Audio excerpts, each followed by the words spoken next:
আসসালামু আলাইকুম ওয়া রাহমাতুল্লাহি ওয়া বারাকাতুহু। পবিত্র মাহে মুহররম সম্পর্কে দুই একটা আলোচনা। যদি কোনো মানুষ এই মুহররমের দুটো রোজা রাখে, প্রিয় নবী মুহাম্মদ রাসূলুল্লাহ সাল্লাল্লাহু আলাইহি ওয়াসাল্লাম বলেছেন, একটা রোজা রাখলে 1 বছর রোজা রাখার সওয়াব পাবে। মুহররমের দিন দুটো রোজা রাখতে হয়, তার কারণ ইহুদিরাও মুহররমের দিন রোজা রাখে। সেই হেতু প্রিয় নবী মুহাম্মদ রাসূলুল্লাহ সাল্লাল্লাহু আলাইহি ওয়াসাল্লাম মুহররমের দিন সাহাবায়ে কিরামদের বলেছিল যে তোমরা আরেকটা রোজা রাখো। যেহেতু মুহররমের দুটো রোজা আমাদের রাখতে হয়, যারা রোজা রাখেন একটা রাখবেন না, দুটো রোজা রাখবেন। মুহররমের দিন এমন একটা দিন, হযরতে আদম আলাইহিস সালাম এই মুহররমের দিনে দুনিয়ায় এসেছিলেন। আল্লাহ জান্নাত থেকে আদম আলাইহিস সালামকে বার করেছিলেন। আবার মুহররমের দিনে আদম আলাইহিস সালামের দোয়া কবুল হয়েছিল। মুহররমের দিন ইব্রাহিম আলাইহিস সালাম নমরুদের আগুন থেকে রক্ষা পেয়েছিল। মুহররমের দিন হযরতে মুসা আলাইহিস সালাম ফেরাউনের হাত থেকে, তিনি ফেরাউনের অত্যাচার থেকে নীল নদ পার হয়েছিল।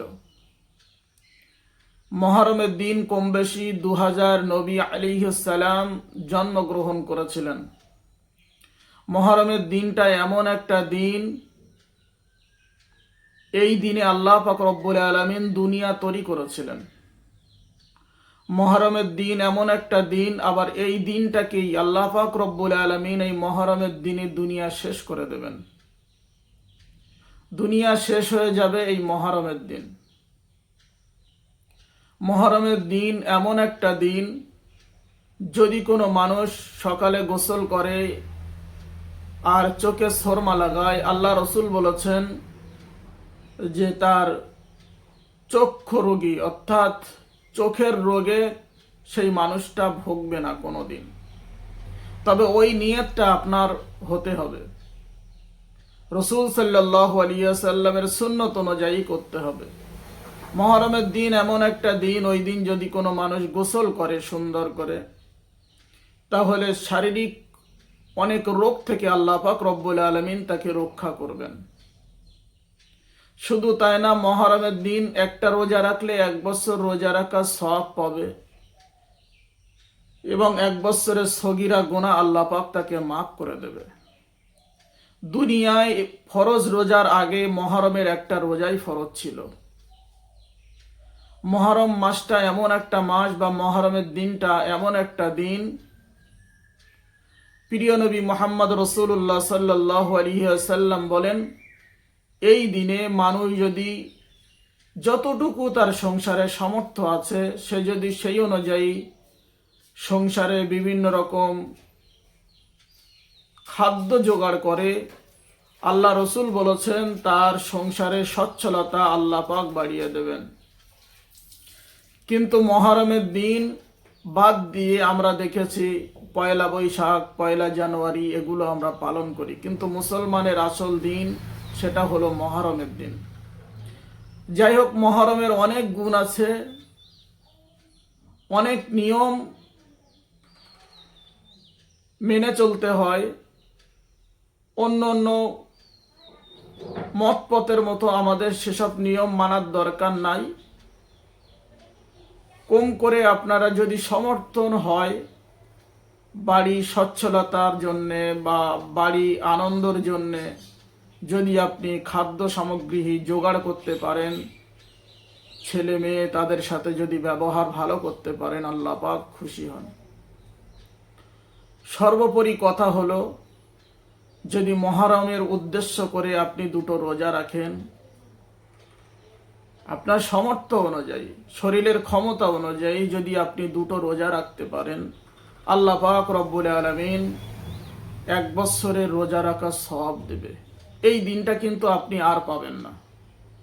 তাই সকলেই চেষ্টা করব ইনশাল্লাহ এই মহরম মাসে বেশি বেশি করে ইবাদত বন্দেগী করা, যেহেতু আরবি বছরের প্রথম মাস। আরবি বছর শুরু হয় মহরম দিয়ে, ইংরেজি যেমন জানুয়ারি দিয়ে শুরু হয়, বাংলা যেমন বৈশাখ মাস দিয়ে শুরু হয়, ঠিক আরবি মাসের প্রথম মাস হলো মহরম। প্রথম বছর সূচনা হয় আরবি মাস, এটা হলো মহরম মাস। এই মহরমের দিন কারবালায় বিভিন্ন রকম ঘটনাবলী ঘটেছে, সে সম্পর্কে বলতে গেলে অনেক ঘটনা। অনেক সময় ইমাম হুসাইনকে শহীদ করা হয়েছিল এই কারবালার দিনে। যাই হোক, আপনারা যদি মহরমের রোজা রাখতে চান, দুটো রোজা রাখবেন। একটা রোজা রাখলে ইহুদিদের সাথে যাতে সামঞ্জস্য না হয়ে যায়, সেই হেতু প্রিয় নবী মুহাম্মদ রাসূলুল্লাহ সাল্লাল্লাহু আলাইহি ওয়াসাল্লাম বলেছেন দুটো রোজা রাখবেন। ওই দিন গোসল করবেন, ইচ্ছা মতন সুন্দর করে গোসল করবেন সুন্নত অনুযায়ী, চোখে সুরমা লাগাবেন, খাওয়া দাওয়ার ব্যবস্থা করবেন আপনার সামর্থ্য থাকলে। আল্লাহ পাক সকলকে যেন এই প্রথম বছর থেকেই সকল মোমেন মুসলমান, এক কথায় তামাম পৃথিবীর মুসলমানদেরকে যেন আল্লাহ পাক সুস্থতা রাখেন, সুখী রাখেন, এবং আল্লাহ পাক রব্বুল আলামিন সকলকে হেদায়েত দান করেন, নামাজি বানিয়ে দেন। এই পবিত্র মহরম মাস বছরের শুরু হয়েছে। আল্লাহ পাক সকলকে সুস্থ রাখুন, আমিন।